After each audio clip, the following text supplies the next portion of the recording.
ፊልድ ማርሻል ብርሃኑ ጁላ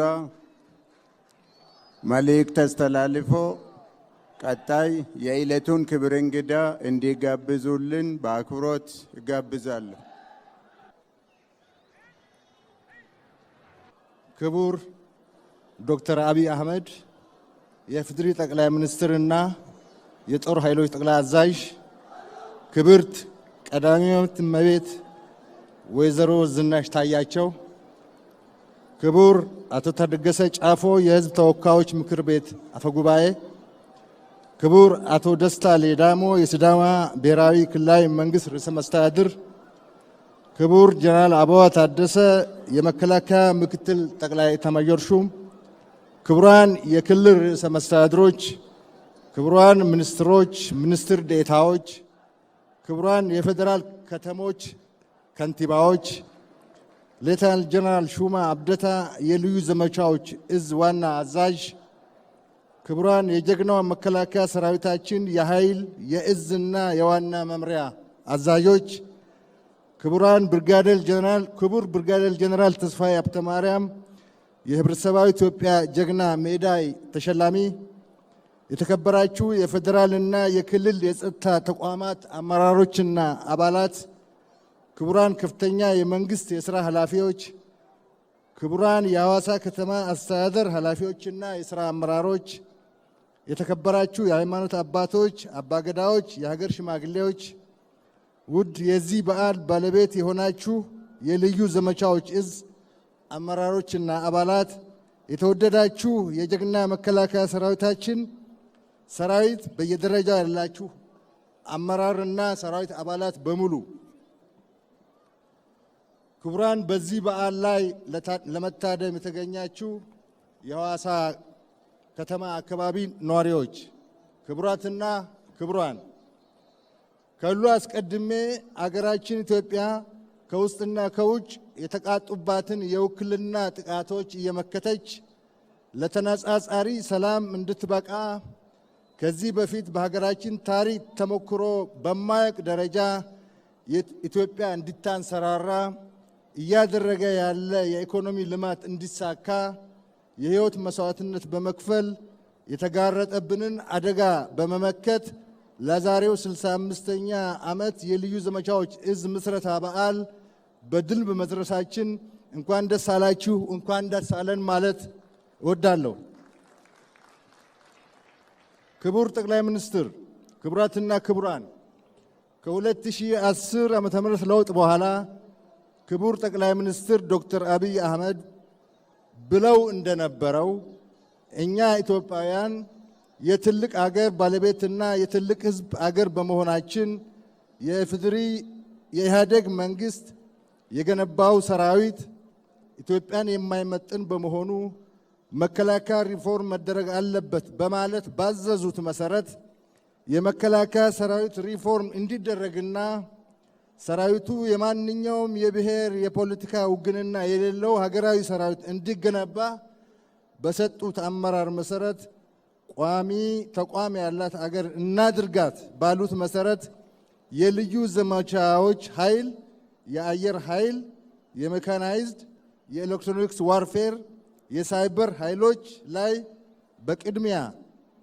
ቅድሚያ በመስጠት በምድር ኃይልና በባህር ኃይል እንደ የቅደም ተከተላቸው አተኩረን በመስራት በስትራቴጂው መሰረት ኤሊት የሆነ ፕሮፌሽናል ሰራዊት ግንባታ ስራ እየሰራን መተናል። እርሶ ቀርጸው ጀነራል መኮንኖችን አወያይተው የሰጡንን አደራ ከተቀበልን በኋላ ለውጡን ያልተቀበሉ ተንጠባጥበው የሀገር ግንባታ ራዕይ የገባቸውና የተቀበሉት ጥቂት የጦር መኮንኖችና የሰራዊት አባሎች ከለውጡ ጋር ተያይዞ ለውጥ ለማደናቀፍ የተሰለፈውን ጎራ የፈጠረውን ነውጥ እየተከላከልን አመቺ ባልሆነ ሁኔታ ውስጥ ሆነን የሰራዊት ግንባታ እየሰራን እንደመጣን ይታወቃል። በየመንደሩ የነበረው ነውጥ ሳያበቃ ወደ ጦርነት አድጎ በሰሜን ኢትዮጵያ መጠነ ሰፊ ጦርነት እያካሄድን ባልተለመደ ሁኔታ በጦርነት ውስጥ የሰራዊት ግንባታ ስራ እየሰራን እንደመጣን እዛው ሳለ ጦርነቱም እንዳሸነፍን ይታወቃል። ያልተዘጋጀ ይልቁንስ ፈርሶ የነበረ ሰራዊት ሕይወት እንዲዘራ በማድረግ እዚህ ደረጃ መድረሳችን ፈጣሪ እኛን ተጠቅሞ የሰራው ስራ እንጂ የሚቻል ነገር ነበረ ለማለት በታሪክ ሰምቼ አላውቅም። ከጦርነቱ በኋላም የኢትዮጵያ ፌዴራላዊ ዴሞክራሲያዊ ሪፐብሊክ መንግስት ጠቅላይ ሚኒስትር እና የጦር ኃይሎች ጠቅላይ አዛዥ ክቡር ዶክተር አብይ አህመድ ያስቀምጡትን አቅጣጫና ራዕይ ለማሳካት 7/24 ሰዓት በመስራት የሰራዊት ግንባታ ተልዕኮ ለማሳካት በብዛት፣ በጥራት፣ በአደረጃጀት፣ በአይነት፣ በቴክኖሎጂ፣ በመከላከያ ኢንዱስትሪ ልማትና በመሰረተ ልማት ሁለገብ የሆነ አስተማማኝ የሀገር መከላከያ ሰራዊት ገንብተናል። ሀገራዊነትና የሀገር ብሔራዊ ጥቅም ያልገባቸው ብዙ ተቀጣሪ ባንዳዎች እያስቸገሩን እነሱን እየታገል የሰራነው የሰራዊት ግንባታ ስራ ስለሆነ ድካማችንን እጥፍ ድርብ አድርጎታል። ይሁንና ጦርነትና ውጊያ የማይፈለግ ነገር ቢሆንም ከመጣ አይቀር እየተዋጋን የገነባው ሰራዊት ስታፍ ኮሌጅ አስገብተን በቲዮሪ ብቻ መገንባት ከምንችለው በላይ የሆነ በጦርነት ሂደት ውስጥ የተፈጠረ የተሻለ ሰራዊት የተገነባ መሆኑን በልበ ሙሉነት ማረጋገጥ እፈልጋለሁ። ጦርነቱና የየመንደሩ ግጭት የካዴት የስታፍ ኮሌጅ እና የዋር ኮሌጅ የቲዮሪ ትምህርትን በመጨመር በጦርነት ተመክሮ ዳብሮ የሰለጠነ ሰራዊት ለመገንባት እድል አግኝተናል። ስለዚህ የኛ ሰራዊት የቲዮሪ ሰራዊት አይደለም። ክቡር ጠቅላይ ሚኒስትር፣ ክቡራትና ክቡራን፣ ዛሬ 65ኛ ዓመት የምስረታ በዓሉን እየከበረ ያለው የልዩ ዘመቻዎች እዝ የብሔርና የፖለቲካ ውግንና ከነበረውና ተበትኖ ከተረፈው አንድ አጋዚ ከሚባል ክፍለ ጦር እርሾ ተወስዶ የተገነባ የልዩ ዘመቻ ሰራዊት ነው። የሚኖረውን አየር ወለድ፣ የኮማንዶ፣ የስፔሻል ፎርስ እና የጸረ ሽብር ታስክ ተኮር አደራጀትና አይነት ያላቸውን ደርዘን ክፍለ ጦሮችን በመገንባት በእዝ ደረጃ ለመደራጀት በቅቷል። የልዩ ዘመቻዎች እዝ ራሱን በማባዛት ክፍለ ጦሮችን ከመፍጠር ባሻገር ሌላ ጠንካራ የደህንነት ኃይል የሆነውን የሪፐብሊካን ጋርድ አምጦ የወለደ የጦር ክፍል ነው። ባሳለፍናቸው ፈታኝና ጠንካራ ግዳጆች ወቅትም ሁለቱ የጦር ክፍሎች ተቀናጅተው የተሰጣቸውን ግዳጅ በላቀ ጀግንነት በመፈጸም ሀገርንና ሕዝብን አኩርተዋል። ወደፊትም የሚሰጣቸውን ግዳጅ ተቀናጅተው ግዳያቸውን አብረው የሚፈጽሙ ናቸው። ስለሆነም የልዩ ዘመቻዎች እዝን እና የሪፐብሊካን ጋርድ ኃይልን ለያይቶ መናገር አይቻልም። የልዩ ዘመቻዎች እዝ ከ1953 ዓመተ ምህረት የአየር ወለድ ጦር ምስረታ ተነስቶ በ1970 ዓመተ ምህረት ፈርሶ እንደገና በ1973 ዓመተ ምህረት 5ኛ አየር ወለድ ብርጌድ በሚል ተመስርቶ በሂደት በ1977 ዓመተ ምህረት ወደ 102ኛ አየር ወለድ ክፍለ ጦር ያደገ ነው።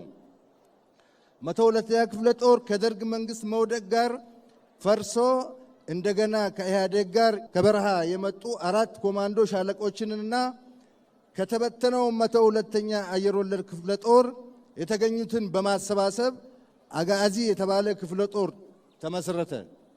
አጋዚ ክፍለ ጦር ለውጡን ተከትሎ በብሔርና በፖለቲካ ውግንና ምክንያት ለውጡን ያልተቀበሉ መኮንኖች፣ ባለሌላ መልእክተኞችና ወታደሮች በብዛት በመክዳታቸው ክፍለ ጦሩ ተዳክሞ ከነበረበት በማንሳት የመከላከያ አመራርና የልዩ ዘመቻ እዝ አመራሮች በውጊያ ውስጥ ደርዘን ክፍለ ጦሮችን በመፍጠር ለእዝና ለቁጥጥር አመቺ ይሆን ዘንድ የልዩ ዘመቻዎች እዝ ተብሎ የተመሰረተ እዝ ነው። ይሄ የጦር ክፍል ባለፉት 65 የተልእኮ ዓመታት በሳህል ናቅፋ ፊልም የሚመስል ግዳጅ ፈጽመዋል። በደርግ ዘመን ከሻዕቢያ ጋር በነበረ ጦርነት በርካታ አስደማሚ ግዳጆችን ተወጥተዋል። በኢትዮ ኤርትራ ጦርነት ውጊያ ጊዜ ውጊያ ቀያሪ ሚና ተጫውተዋል። ድንበር ተሻግሮ የሰላም ማስከበር ግዳጅ ጸረ አልሸባብ እና ጸረ ሙርሌ ጎሳ የህፃናት ጠለፋ ኦፕሬሽን ላይ በመሳተፍ ህፃናትን ከጠለፋ አስለቅቀዋል።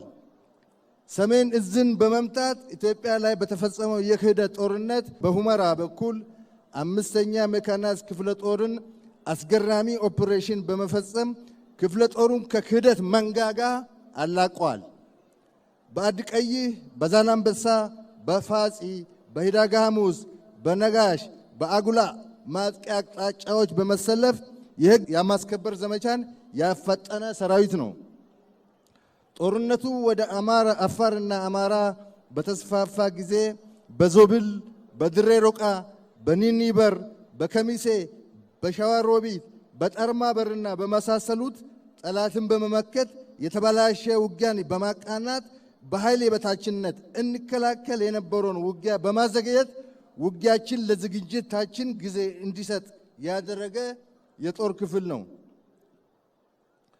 ጽንፈኛ ህወሓት ከጠርማ በር ወደ ትግራይ ካፈገፈገ በኋላ መቼም ሰው ነውና ይማራል ተብሎ ሲጠበቅና ለውይይትና ንግግር ስንሰናዳ 12 አርሚ በማዘጋጀት የኃይል የበላይነት ፈጥር ያለው በማለት 3ኛ ዙር ጦርነት በከፈተች ጊዜ መከላከያ በነደፈው ምርጥ የውጊያ ጥበብ ለልዩ ዘመቻ ጦር ተመርጦ በተሰጠው ከባድ ግዳጅ ገዢ መሬቶችና ኮንክሪት ምሽጎች እንዲሁም የሜካናይዝድ ድብደባ ተቋቁሞ የሞት ሽረት ውጊያ በማድረግ ለጠቅላላው የሽራሮ አዲ ሀገራይ ግንባር መፈራረስ ቁልፍ ሚና የተጫወቱ የጦር ክፍሎች ናቸው። በዚህ ውጊያ የምድር ድሮን የሚባል መጠሪያ ያገኘ የጀግና ሜዳል ተሸላሚ ጀግኖች ያሉበት የቁርጥ ቀን ልጆች ስብስብ የሆነ የጦር ክፍል ነው። ውድ የልዩ ዘመቻ እዝ አባሎች ዛሬ 65ኛ ዓመት የምስረታ በዓላችሁን በልዩ ዘመቻዎች እዝ ጥላ ስር እያከበራችሁ ያላችሁ የአየር ወለድ፣ የኮማንዶ፣ የስፔሻል ፎርስ እና ጸረ ሽብር የጦር ክፍሎች እንኳን ለ65ኛ ዓመት የምስረታ በዓል አደረሳችሁ። ዛሬ ለምርቃት የበቃችሁ የ44ኛ ዙር የኮማንዶ ሰልጣኞች እንኳን ከ65ኛው የልዩ እዝ ዘመቻ ምስረታ በዓል ጋር በተያያዘ በልዩ ድምቀት ለመመረቅ አበቃችሁ። ለኢትዮጵያ ሀገራችሁ የሰራችሁት ገድል፣ የከፈላችሁት መስዋዕትነት እና ያዳበራችሁት አርበኝነት በታሪክ የተመዘገበ ጠላቶቻችንን ያራደ የኢትዮጵያን ጀግንነት ማሳያ ሞዴል እንደነበራችሁ ሁሉ አሁንም እንደሆናችሁ ሁሉ የቀይ መለዮ ክብራችሁን ጠብቃችሁ የላቀ ታሪክ ለመስራትና ኢትዮጵያ ፍጹም ሰላማዊት የበለጸገች ሀገር ለመሆን እያደረገች ያለውን ትግል በድል ለመጨረስ ዛሬም እንደ ትላንቱ በጽናት እንድትቆሙ ተቋማችሁ ያምናል። ታሪካችሁ 100 ዓመትና ከዛ በላይ ይሁን። ለቀዩ መለያችሁ ክብር፣ ለእናት ሀገራችሁ ብልጽግናና ለሕዝባችን ህብር በጽናት እንታገል። እግዚአብሔር ከእናንተ ጋር ይሁን። አመሰግናለሁ። ክቡር ዶክተር አብይ አህመድ የኢፌዴሪ ጠቅላይ ሚኒስትር፣ የጦር ኃይሎች ጠቅላይ አዛዥ፣ በዚህ በዓል በመገኘቶ እያመሰገንኩ ይሄ በዓል ትልቅ መልእክት ስለሚፈልግ ወደ መድረክ መጥተው ንግግር እንዲያደርጉ በታላቅ አክብሮት ጋብዛለሁ።